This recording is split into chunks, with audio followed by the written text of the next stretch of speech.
একটি শ্রেণী ব্যস্ত ধানমন্ডি ৩২-এ বঙ্গবন্ধু শেখ মুজিবুর রহমানের এই বাড়ির ধ্বংসস্তূপ থেকে লোহার রড কাটা আর ভবন ভাঙায় হাতুড়ি শাবল দিয়ে যে যার মতো শেষটুকু নিয়ে যাচ্ছে। হ্যাঁ, যে বিক্রি করা দেব, বিক্রি করব, এইগুলাই দলাম, আজকে প্রথম আসলাম। কেউ কেউ পরিবারের সদস্য নিয়ে এসেছেন ঐতিহাসিক বাড়িটির ধ্বংসস্তূপ দেখতে।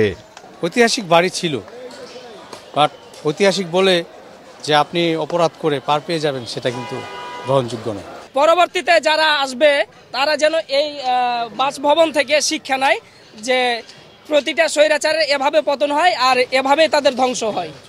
শেখ হাসিনার অনলাইনে বক্তব্য দেয়াকে কেন্দ্র করে বুধবার সন্ধ্যার পর মার্চ টু ধানমন্ডি ৩২ কর্মসূচি দিয়ে বাড়িটি ভাঙা শুরু হয়। এদিকে কিশোরগঞ্জে সাবেক রাষ্ট্রপতি আব্দুল হামিদের বাসা ও জেলা আওয়ামী লীগের কার্যালয়ে ভাঙচুরের পর অগ্নিসংযোগ করেছে বৈষম্যবিরোধী ছাত্র জনতা। সৈয়দ নজরুল ইসলাম সহ ৪ নেতার নামে স্থাপিত মোরালটি এক্সকেভেটর দিয়ে গুঁড়িয়ে দেওয়া হয়। ভেঙে ফেলা হয় বাজিতপুর উপজেলার সদর বাজার মোড়ে স্থাপিত সাবেক ৪ রাষ্ট্রপতির মোরাল। নারায়ণগঞ্জের চাষাড়ায় আওয়ামী লীগের সাবেক সংসদ সদস্য শামীম ওসমানের দাদার বাড়ি বাইতুল আমানে হামলা ও ভাঙচুর করা হয়। ডিসি এসপি অফিসের সামনে বঙ্গবন্ধুর মোরাল ও বঙ্গবন্ধু কর্নার ভাঙা হয়েছে।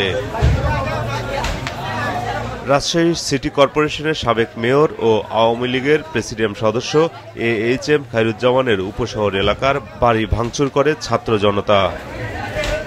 যশোরে বঙ্গবন্ধুর মোরাল ভাঙা হয় বুলডোজার দিয়ে। চাঁপাইনবাবগঞ্জে জেলা আওয়ামী লীগের কার্যালয়ে ভাঙচুর ও অগ্নিসংযোগ করে ছাত্র জনতা। পরে আওয়ামী লীগের সাবেক এমপি আব্দুল ওয়াদুদের ঝিলিম রোড ও হুজরাপুরে 2টি অফিস ভাঙচুর করে।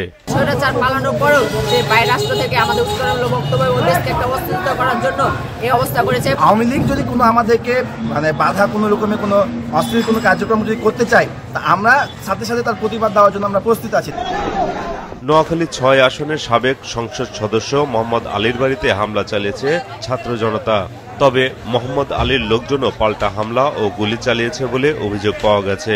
আওয়ামী সন্ত্রাসীর বাড়ি ভাঙচুরের জন্য ওনার বাড়ির উদ্দেশ্যে রওনা করে, তখন ওদের ভাড়াটিয়া কিছু সন্ত্রাসী প্রায় 200 থেকে 250 সন্ত্রাসী ওখানে অবস্থান নেয় এবং ছাত্র জনতার উপরে মুহুর্মুহু গুলি করে। এছাড়াও সিলেট, পাবনা, বগুড়া, ফেনী, কুড়িগ্রাম, ময়মনসিংহ, ভোলা, লক্ষ্মীপুর, ঠাকুরগাঁও, মানিকগঞ্জ সহ সারা দেশে আওয়ামী লীগের নেতাকর্মী বঙ্গবন্ধুর মোরাল ভাঙচুর ও অগ্নিসংযোগ করে ছাত্র জনতা। মাহমুদুল হাসান, মাছরাঙা সংবাদ, ঢাকা।